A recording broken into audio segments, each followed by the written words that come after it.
Our glorious Queen Yinlin is making a return in the second half of the 1.4 update for Wuthering Waves. She's one of the best sub-DPS characters in the game, not only buffing Electro characters like Zhang Liao, but also because of her coordinated attacks. So if you've been looking for a build guide going over what weapons to use, her best echo sets, what skills prioritize, and best teams to use her on, look no further. Right off the bat, if you are debating on pulling for her, her strengths do include having a great amount of AoE damage on and off field, as long as you could take advantage of her marking mechanic, which is fairly easy to do, and I'll cover that when we talk about damage rotation. And number 2, her Outro skill not only provides an electro damage increase, but also a resonance liberation damage increase. For her combat roles, she falls under Concerto efficiency, having higher resonance skill damage, excels at coordinated attacks like I mentioned, and then having that electro damage and resonance liberation damage amplification on Outro. And if you want to get her up to max level, here are all the materials you're going to need.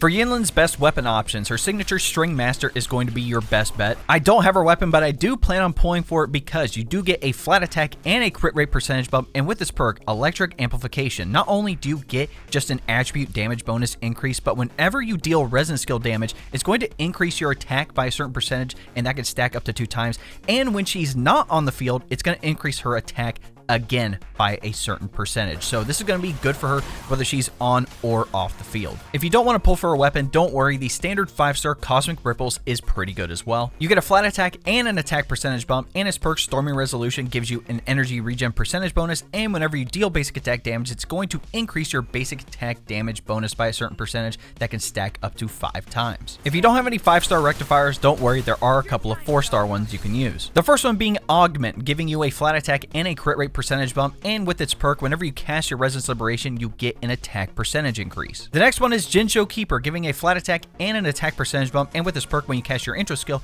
you get an attack and HP percentage bump. The last one would be Fusion Accretion. This is one of the new 4-star weapons from the 1.3 update. It's going to give you a flat attack and an attack percentage bump, and when you use your Resonance skill, you get Resonance Energy and another attack percentage bump. For Yinlin's best echo sets, the interesting thing is that she can serve as a sub-DPS and a main DPS unit, so I'm going to cover both of those. For sub-DPS, you're going to want 5-piece Moonlit Clouds because you want the energy regen bump, and when you use your Outro skill, it's actually going to increase the attack of the next Resonator. At your 4-cost echo, you're going to want the Heron with either crit rate or crit damage as the main stat. The reason you want to use this one is because once that initial attack lands, not only do you gain 10 resonance energy, but if you use your Outro skill within the next 15 seconds, the next character's damage dealt will be boosted by 12% for 15 seconds. So not only do you get the damage bump from just having 5-piece Moonlit Clouds for the next character, the Heron can also increase that damage even more. If you tap the Echo skill, the Heron will fly up and attack down, and that's the one that I like to use because it's very quick and you get to be back on the ground very quickly, but if you long press, he'll actually fly and spit fire. For your 2 3-cost echoes, you're either going to want electric damage percentage or energy regen, and for your 2 1-costs, you're going to want attack percentage as the main stat. Now, if you want to use Yinlin as your main DPS, you can put on 5-piece Void Thunder for the electro damage bump,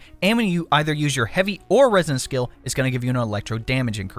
You have 2 ways you can set this up. The first way is using Tempest Memphis as your 4-cost with either crit rate or crit damage as the main stat, your 2 3-costs with electro damage percentage, and your 2 1-costs with attack percentage. The second way to set this up would still be having Tempest Memphis as your main 4-cost, but then putting the other 4-costs, Thundering Memphis, in with the rest of them, both of those having either crit rate or crit damage as the main stat, and then having 3 1-cost echoes with attack percentage. Now, the reason you want to use Tempest Memphis is because he's faster than Thundering Memphis. All you have to do is do a tail attack and then a claw attack, and after you do the claw attack, it's going to increase your electro and heavy attack damage, which Yinlin can take advantage of both of those. For your echo substats, first up, you're either going to want crit rate or crit damage, next would be attack percentage, after that, resonance skill damage, and then lastly, flat attack or energy regen. For what skills prioritize upgrading first for Yinlin, first up, you want Forte Circuit, after that, Resonance Liberation, then Resonance Skill, your normal attack, and then intro skill. And here are all the materials you're going to need to upgrade all of these skills.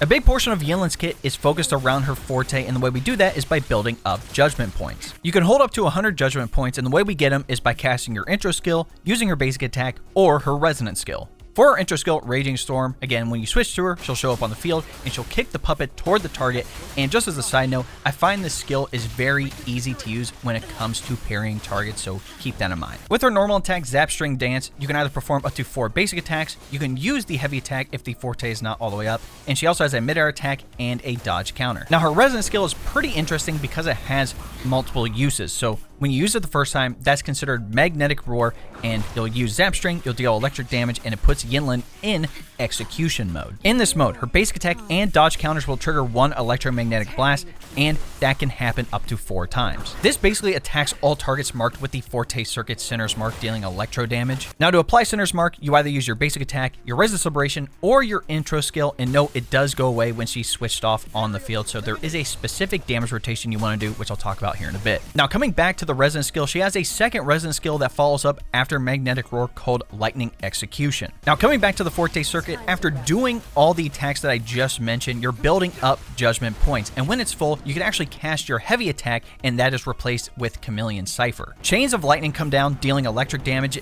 and when it hits a target with Sinner's Mark, it is replaced with Punishment Mark, lasting 18 seconds. Chameleon Cipher is considered heavy attack damage. Now that the targets are marked with Punishment Mark, when they take damage, Judgment Strike will fall, and that triggers the coordinated attacks between all of those targets affected by Punishment Mark, dealing electro damage. Now, this can be triggered 1 time per second, whether it's with Yinlin or a different resonator. So if you use her, outro skill and then bring in someone like Zhang Liao, for example, he can still trigger Judgment Strike even though Yinlin's not on the field. Again, only Sinner's Mark goes away. Punishment Mark stays on the target, so keep that in mind. And the Judgment Strike damage is considered Resonance skill damage. Her Resonance Liberation, Thundering Wrath, will call down some electro damage in a large range and is easily one of the better Resonance Liberation animations in my opinion. For her outro skill, Strategist, the incoming resonator has their electro damage amplified by 20% and their Resonance Liberation amplified by 25% for 14 seconds. Again, this is why it's really good for characters like Zhang Liao and Colcharo. For the stat bumps in the left and right columns, you're going to get a crit rate percentage bump and an attack percentage bump, but I want to talk about the inherent skills. For the first one, Pain Immersion, when you use the Resonance skill Magnetic Roar, which is the first one, Yinlin's crit rate is increased by 15% for 5 seconds. And for the second one, Deadly Focus, the damage from Resonance skill Lightning Execution is increased by 10% when hitting targets marked with Sinner's Mark, and Yinlin's attack is increased by 10% for 4 seconds when this is triggered. For Yinlin's best team options, if you want the premium team, you should pair her up with Zhang Liao as your main DPS and then Shorekeeper as your support. I've said it once and I'll say it again. Zhang Liao is just the improved version of Colcharo, plus he can take advantage of both the electro damage and Resonance Liberation damage boost. Plus with Shorekeeper, you get healing, a crit rate, and a crit damage percentage bump. For Yinlin's best coordinated team, you just replace Zhang Liao for Jinshi. With Yinlin's Punishment Marks counting as coordinated attacks, it's going to help stack Jinshi's Incandescent, and she can take advantage of the Resonance Liberation damage bump on Yinlin's outro, then obviously Shorekeeper giving the healing, crit rate, crit damage, and attack bumps. If you're free to play, pairing her up with Havoc Rover and Baija isn't bad, obviously Havoc Rover being the main DPS and Baija being the healer. For some other team options, having Colcharo as your main DPS is going to be good because he is Electro and has higher Resonance Liberation damage. If you want to use Lumi when she comes out, she does have a Resonance skill damage bump on outro, so if you want to use her as a sub-DPS and then Yinlin as your main DPS, that might be pretty interesting. And if you have Verena as your healer, she's easily one of the best options, especially if you are free to play and you got her as a drop or from the box when it was available. She is great. Now that we've talked about how Yinlin's kit works and what teams to use her on, let's talk about your damage rotation. So after using your support character or another resonator, you want to use her intro skill, which is going to give 30 judgment points, and if you are using her as your main DPS, this is where you would use Tempest Memphis. After that, you want to use your Resonance Liberation to apply Sinner's Mark to as many targets as possible. Then you want to use her first Resonance skill, Magnetic Roar, to get her in execution mode and proc Electric Magnetic Blast from all the targets hit by Sinner's Mark. This will trigger her inherent skill, giving the 15% crit rate bump, and this is where you want to use her basic attack 1 through 4 to build up around 41 judgment points. After that, you want to follow up with the Resonance skill again, which is Lightning Execution, giving you 10 judgment points. At this point, you should have full judgment points on her Forte to use the heavy attack, but if you are using her as a sub-DPS unit, make sure to use the Heron first and then use the heavy attack. Then after that, you're going to follow up with her outro skill, giving the electric and the Resonance Liberation damage bump to the next resonator. Now, the last thing I want to talk about is her Resonance chain. If you decide to go for multiple copies of her, she actually has some pretty decent bonuses. At S1 Morality's Crossroads, both her Resonance skills deal 70% more damage, which is pretty good. Her S2 and Snarled by Rapport, the electromagnetic blast of her Resonance skill recovers an additional 5 judgment points and 5 Resonance energy on hit. Her S3, Unyielding Verdict, her Forte Circuit's Judgment Strikes damage multiplier is increased by 55%, so this is going to be good if you want even more off-field damage. Her S4, Steadfast Conviction, when the Forte Circuit Judgment Strike hits a target,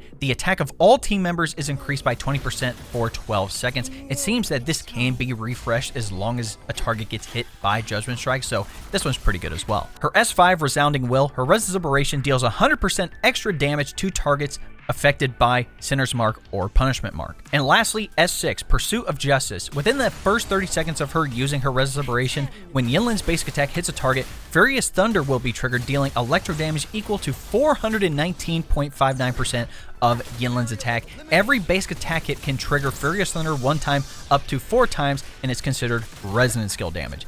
That's a lot of damage. Overall, getting the attack increases to resonance skill, her Reverberation. The big portion of this is also having the off-field damage of Judgment Strike have more damage. So I would say you either want to stop at S2, S3, or if you want to go all the way to S6, she's going to be pretty good. But that, ladies and gentlemen, is my Yinlin build guide and kit breakdown. Like I said, she's easily one of the best coordinated attack characters in the game, and with her and Zhang Liao returning at the same time in the second half of this update, this is like the perfect setup if you wanted to have a great Electro team. And not only that, both of their signature weapons are coming back too, so if you have a lot of Astray saved up, like I know for myself, I want to save for some 2.0 characters, but I also want her and Zhang Liao's weapon because both of them are super, super good for them, and they just work really well together. But let me know what you guys think in the comments. Is there something that you like using on Yinlin that I didn't mention in the video? And are you going to be pulling for her or Zhang Liao, or are you going to be saving for 2.0 at the beginning of 2025. In any event, if you enjoyed the video, be sure to drop a like on it, subscribe to the channel, and turn on that bell next to notifications so you don't miss out on any other Wuthering Waves content we're dropping here on the channel. We also live stream here on the channel and then also over on Twitch. That link will be in the description. I know right now we have Twitch drops available for the game, so if you want some extra materials and some Astray, be sure to stop on by. Also, if you want to join my community, hop in the Discord. We have an entire channel dedicated to Wuthering Waves, so if you want to post anything from images to build guides to anything like that, come on over. We're also talking about other games, including other gacha games, PC tech, anime, and more. Lastly, if you want to help the channel even more, you can look into becoming a member. If you don't know what a membership is, it's essentially like a Twitch subscription. Again, you're going to gain access to the exclusive emotes, the monthly badges, and the big thing on the channel, which is getting access to all my long-form videos early. So if you'd like more information, all you have to do is press the join button next subscribe, and that'll give you a rundown with all the details you need. All right, ladies and gentlemen, it's been your boy. We'll catch you in the next one. Variable elimination. Very confined within limits. Exploit.